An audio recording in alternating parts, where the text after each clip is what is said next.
Así es como funciona la mente humana. Cuando caminas por un bosque no piensas demasiado.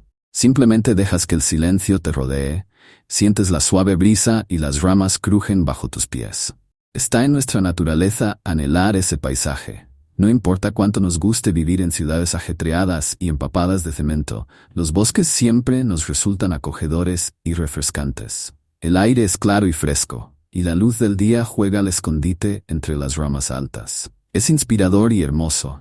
Sin embargo, a veces, mientras caminas por tu sendero, tu mente comienza a centrarse en cosas pequeñas, ruidos, ráfagas de viento, sombras en los árboles. Ese silencio puede ser a la vez acogedor e inquietante. Depende de cómo lo mires. Los bosques son monedas de dos caras. Te esconden del cansado paisaje de la ciudad, pero te exponen a otro entorno. Ya no tienes el control, porque este no es tu hogar. Puedes mentirte a ti mismo y construir una casa allí, pero no perteneces a un bosque. No eres más que un visitante. Así son los parques nacionales, la ilusión de tener el control. La falsa libertad que sientes cuando caminas por esos senderos marcados y acampas en la plaza que te han asignado, cuando crees que el silencio que te rodea es pacífico, pero incluso el silencio es una ilusión. Visita un bosque de nuevo, incluso cuando está en silencio. ¿Lo está, de verdad? No lo está. El silencio absoluto y completo significa la muerte. Témela. Eso me lo enseñó mi padre. Es guardabosques y lleva haciendo este trabajo desde siempre. No era muy partidario de los parques nacionales, sobre todo porque la mayor parte del tiempo no hay servicio, y las caminatas me están matando. Prefiero disfrutar de la naturaleza nadando en un lago o esquiando. ¿Por qué romperse las piernas para llegar a un punto alto, solo para ver un valle al azar? Sin mencionar los animales, estaban por todas partes y los insectos siempre me ponían de los nervios. Nunca entendí su amor por el bosque. Supongo que esa fue una de las razones por las que empezó a contarme historias de miedo de su turno de noche. Mirando hacia atrás, obviamente eran inventadas, pero para mí, más joven, parecían creíbles. Solía pensar que era muy valiente por trabajar en el turno de noche. A medida que fui creciendo, me aficioné al terror y, aunque ya no creía en sus criaturas del bosque, todavía me gustaba la idea de pasar la noche en una pequeña cabaña en medio de la nada, solo por esa dosis de adrenalina. Cuando mi padre dijo que quería llevarme con él, acepté de inmediato. Sabía por qué se ofreció. Verás, en los últimos años nuestra relación había sufrido un gran golpe. Supongo que yo estaba creciendo y él no sabía cómo manejar eso. Se había vuelto emocionalmente distante y parecía repeler cualquiera de mis intentos de abrirme a él. A cambio, me volví desinteresada e irritable. En palabras de mi madre, supongo que esta habría sido una forma divertida de estrechar lazos. Llegamos al parque alrededor de las 9 p.m. Su turno comenzaba a las 10 de la noche y terminaba a las 6 de la mañana. Su jeep atravesó la oscuridad y se adentró en el bosque. Las luces de los faros iluminaban los árboles, tornándolos blancos contra el cielo negro. Nunca había estado en esa ruta, pero, repito, mis visitas al parque eran raras. Condujimos un rato. La mayoría de las veces, la gente subestima el tamaño de los parques nacionales. Nos tomó 1 hora y media llegar a la cabaña, que ni siquiera estaba en el corazón del bosque. La vi, un único rastro de humanidad en medio de la nada. Una pequeña cabaña de madera con bombillas parpadeantes y perros guardianes. Antes de que saliéramos del auto, mi padre me detuvo. Escucha, hay algunas instrucciones que debes seguir aquí. Sé que pueden parecer poco importantes, pero son cruciales. Luego me entregó un trozo de papel, una lista de reglas escritas a mano. Al principio eran normales. No salir solo al parque, no dejar comida afuera, etc. Pensé que el resto de las reglas habían sido puestas ahí solo para asustarme. Papá, ya no tengo 12 años. No puedes asustarme con esta mierda. No lo intento. Querías venir aquí conmigo, así que actúa en consecuencia. ¿Qué es esto? Si ves a un hombre sin un brazo, no lo ayudes. Tenemos todo tipo de bichos raros por aquí. ¿Y esto? Si el silbido está cerca de ti, significa que están lejos. Mi padre sonrió, pero sus ojos no. Algunas de estas las ponen tipos supersticiosos. Es más una cuestión de qué pasaría si no te va a pasar a ti. No salgas solo al parque. Ten siempre un dispositivo de contacto que funcione. No abandones los caminos marcados, a menos que te lo indiquen y obtengas el equipo adecuado. No dejes comida afuera y cierra con llave los contenedores de basura. Lleva siempre contigo el silbato y la placa. Si ves a un hombre sin un brazo, no lo ayudes. Tu familia no está aquí. Recuerda, no hay razón para que escuches sus voces desde afuera. Cierra con llave las puertas de tu auto incluso cuando estés manejando. Observa las marcas en los árboles. Solo hay 3 tipos de marcas, todas triangulares, roja, amarilla y verde. Las otras marcas no son nuestras. No las sigas. Si el silbido está cerca de ti, significa que están lejos. Si está lejos, significa que están cerca. Cuidado con Dead Blue. ¿Qué es Dead Blue?, pregunté. Mi padre suspiró. ¿Sabes cuando estás en el bosque? Cuando crees que lo que oyes es silencio, pero te das cuenta de que hay docenas de sonidos a tu alrededor, desde pájaros hasta grillos y hojas susurrando. Si eso es porque no existe el silencio. El silencio absoluto. Nunca. Siempre hay sonido. Movimiento. Vida. Dead Blue es silencio total y absoluto. Ese es un nombre en código para ello. Silencio que induce a la sordera. Antinatural. Y cuando eso sucede, ¿no? Si sucede. Hizo una pausa, mirando el volante. Luego su cabeza se volvió hacia mí. Sus ojos se movieron de los míos a la ventana detrás de mí. Vete. Dicho esto, salió del auto y lo seguí. La cabina estaba polvorienta y abarrotada. No podía entender cómo podía pasar 8 horas allí. Tenía un televisor pequeño pero no funcionaba, un escritorio y una mini nevera. ¿Estás sentado aquí solo?, pregunté. Sí, ¿por qué? ¿Eso te asusta? ¿No te aburres? El puesto de Martin está a 10 minutos de aquí. A veces voy en coche. De todos modos, aquí no pasa nada. Mi lugar está bastante lejos de los campamentos. Solo tengo que patrullar de vez en cuando para asegurarme de que nadie se pierda en la noche, pero eso rara vez ocurre. Esta es una de las zonas más salvajes, menos explorada. ¿No lo has explorado todo? Sus ojos brillaron. No sería posible. ¿Entonces no sabes lo que hay ahí fuera? Eso es lo divertido. Dijiste que querías adrenalina. Aquí tienes. Asentí. Abrió la mini nevera y me dio un poco de jugo de naranja. Una vez le había dicho que me gustaba esta marca y él se había acordado. Tal vez nuestra relación no era tan mala. Nos sentamos uno al lado del otro en la pequeña cabaña. Papá la cerró con llave. No te voy a mentir, la mayor parte del tiempo solo duermo. Literalmente, nunca pasa nada. ¿De verdad no viste ninguna criatura ahí afuera, como las que me contaste cuando era pequeña?, pregunté en broma. La única criatura ahí afuera es mi manager, y prefiero enfrentarme a 1.000.000 de críptidos que hablar con él. Me reí. Me incliné para mirar por las ventanas. No puedo ver nada, solo mi reflejo. ¿Quieres que baje la luz? Sí. Lo hizo, y la oscuridad se deslizó dentro de la pequeña cabaña. El bosque se volvió más prominente, más vívido. La luz que producía la luna era increíble, y las estrellas eran realmente visibles en comparación con la ciudad contaminada. La cabaña estaba en una colina, apoyada en un árbol, con una trampilla y una escalera que conducía a nuestro auto. De hecho, podíamos ver por encima de la línea de árboles hacia el valle. Pasamos las primeras horas hablando.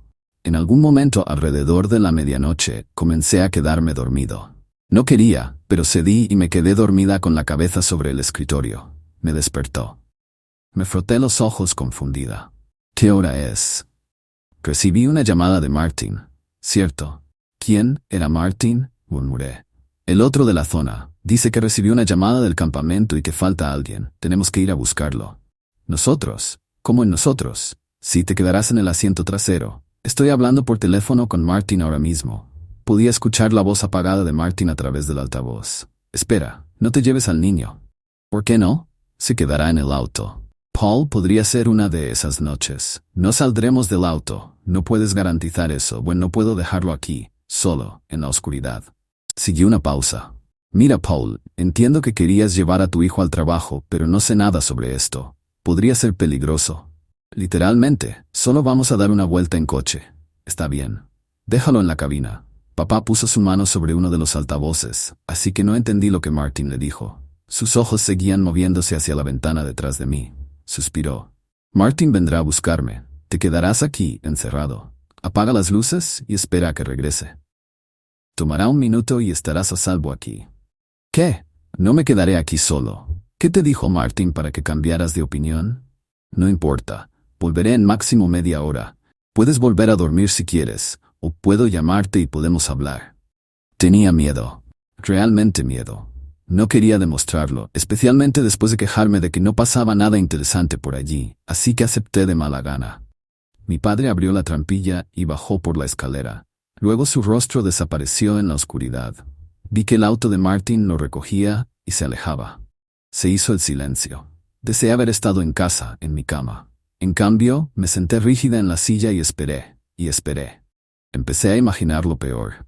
¿Y si se hubieran estrellado? ¿Y si un oso nos hubiera encontrado? No quería dejar que mi miedo se apoderara de mí, pero pensé en sus leyendas y en el conjunto de reglas. Esperaba que los escritores fueran simplemente paranoicos. Alrededor de las 2 a.m. escuché un golpe en la trampilla. Sentí que se me oprimía el pecho. Siguió otro golpe. Quería responder, pero algo en mí no me lo permitía. Entonces escuché la voz de mi padre. «Kev, abre. Hace frío aquí afuera». Resonó por la cabaña. Tenía los ojos secos por la falta de sueño, pero mi mente estaba completamente despierta. «Kev, abre, por favor. Sé que estás ahí, te vi en la ventana». Apagué la luz por completo.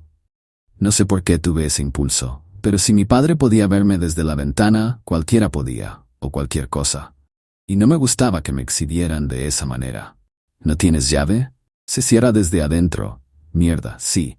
«¿Cómo fue? ¿Lo encontraste?» «Sí, lo hicimos. Estaba borracho como un tronco. Lo ayudamos a regresar con sus amigos. Podría haber sido mucho peor». Mientras hablaba con él, busqué las llaves en el cajón. Era extraño, porque no había escuchado a nadie subir la escalera. Ni había visto el auto de Martin llevar a mi padre de regreso a la cabaña. «¿Cómo llegaste aquí sin Martin?» «¿Qué quieres decir?» «Abre, Kev, me estoy congelando». Responde la pregunta. «Él me trajo hasta aquí». No vi ninguna luz delantera. Estaban apagadas para no llamar la atención de los animales. Tonterías. Saqué el papel arrugado. 6. Tu familia no está aquí. Recuerda, no hay razón para que escuches sus voces desde afuera. Mi mano temblaba tanto que apenas podía agarrar el teléfono. Revisé mis contactos. KDF Connor. «Papá». Lo llamé. El teléfono estaba sonando, pero no salía ningún sonido de debajo de la trampilla. Mi papá contestó. «¿Todo bien?» En la oscuridad cegadora de la cabaña, rodeada por el viento aullante, bajé el tono de mi voz a un susurro. «Papá, alguien ahí afuera está fingiendo ser tú». Siguió una larga pausa. Cuando habló, su voz temblaba. «No abras. Apaga las luces. ¿Las apagaste cuando te lo dije?» Las apagué ahora». «No, debiste apagarlas cuando me fui. Lo siento». «Está bien. No le hables. ¿Le hablaste?» La culpa me recorrió la espalda. No sé por qué, pero mentí. No lo hice. «Bien. Quédate quieto. Voy a buscarte. Pero ¿y si la cosa te ve?» «Tendrás que enfrentarlo. Tenemos formas de distraerlos. Está bien. No tengas miedo». Volví a mentir. «No lo haré». «Bien. Te amo. Voy a ir». No tenía miedo por mí. Tenía miedo por él. La voz de abajo continuó. «Kev, por favor abre. Por favor. Hace frío». No respondí. Se oyeron golpes. La voz continuó. «¿Hablaste con alguien por teléfono?» «Kev, perdí mi teléfono en el bosque». «Quien quiera que esté allá afuera y tenga mi teléfono no soy yo. No soy yo. No soy yo». Se repetía una y otra vez. «No soy yo. No soy yo». Empecé a sentirme mareado. El miedo es una cosa, pero esto era una combinación de ansiedad, estrés y culpa. Traté de controlar mi respiración, pero fue en vano. La cabaña daba vueltas a mi alrededor. «No soy yo. No soy yo. No soy yo. No soy yo. No soy yo. No soy yo. No soy yo. Cállate. Cállate».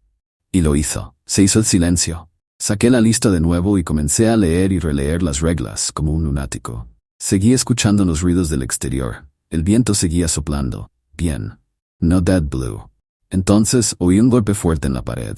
Otro le siguió y otro más. Sonaba como ¿pasos? Se dirigieron al techo de la cabaña. Podía oír los latidos de mi corazón en mis oídos. Lo que fuera que estuviera ahí afuera, ahora estaba trepando por mi cabaña. Podía oír los arañazos afuera. Empecé a llorar y me tapé la boca con la mano. Solo quería a mi papá. Deseaba poder volver a ver su rostro. El universo de alguna manera respondió irónicamente porque el rostro de mi papá apareció de repente en una de las ventanas. Levantó la mano y golpeó. Lo miré a través de mis cejas con la cabeza inclinada. Apenas respiraba, permanecí quieta. Él seguía golpeando. Ese no era mi papá. La cabaña estaba atada a un árbol, a unos 10 metros del suelo. No podía estar en la ventana. La criatura golpeó y durante lo que pareció una eternidad, solo hicimos contacto visual. La sangre goteaba de una de sus fosas nasales. Otra llamada telefónica me despertó de mi trance. «Kevin, ¿estás ahí? ¿Estás en la cabaña?» «Sí, y esa cosa se parece a ti, y está en la ventana. Voy ahora mismo, le dispararé, no te preocupes. Estoy a punto de doblar una esquina. Papá, tengo mucho miedo por ti. Martin también viene. está bien. En verdad, en unos minutos, el auto de Martin se detuvo. Lloré de alivio. La cosa giró la cabeza para mirarme. Luego volvió a mirarme. Abrió bien la boca y usando sus dedos, tiró de las comisuras hacia arriba para formar una sonrisa. Luego saltó hacia el bosque, hacia la oscuridad. Se oyeron disparos. Después de unos minutos de silencio llamé a mi padre. Él contestó. ¿Dónde estás?, pregunté. Voy a buscarte. Lo vi caminar hacia la cabaña, luego lo oí subir las escaleras. Abrí la trampilla y lo abracé fuerte. ¿Qué fue eso? Por favor, dime que nos vamos a casa. Nos vamos. Lo siento mucho, nunca debí hacerte pasar por esto. Vamos. Mientras caminábamos hacia nuestro auto, se me heló la sangre. No era algo que hubiera visto ni oído, sino todo lo contrario. El viento había parado, los grillos habían parado, Azul muerto. Corrí hacia el auto, me senté en el asiento del conductor, él encerró las puertas. Mi padre estaba parado frente al auto, confundido. Fue entonces cuando recibí un mensaje de texto y pisé el acelerador. Lo atropellé, luego di la vuelta y aceleré hacia la noche. Apenas sabía cómo resolverlo, ya que no tenía mi licencia, pero me fui lo más rápido que pude. Detrás de mí, un auto me siguió. Cuando llegué al puesto de control más cercano, me detuve. El auto era de Martin. Salió solo. ¿Dónde está mi papá?, pregunté. Él, tomó un vehículo todoterreno para buscarte. Dijo que llegaría más rápido. Le envié un mensaje de texto, para que diera la vuelta y que estabas a salvo. El mensaje de texto que me había enviado. Martin y yo nos separamos. Puede que llegue más rápido que yo, y si lo hace, me enviará un mensaje de texto para que dé la vuelta y me dirija al puesto de control. No hay nadie con Martin. Está solo. Pensé que había abierto la trampilla que daba a mi padre, cuando en realidad había tomado un vehículo todoterreno y se había dirigido al puesto de control. El objeto que atropellé no era mi padre, y lo supe desde que sentí ese silencio desconcertante. Sin embargo, nadie en el puesto de control había visto a mi padre. Mientras escribo esto, tengo miedo por él, pero una parte de mí sabe que está vivo. Tal vez tomó otra ruta o se perdió. Sea lo que haya hecho, lo encontraré.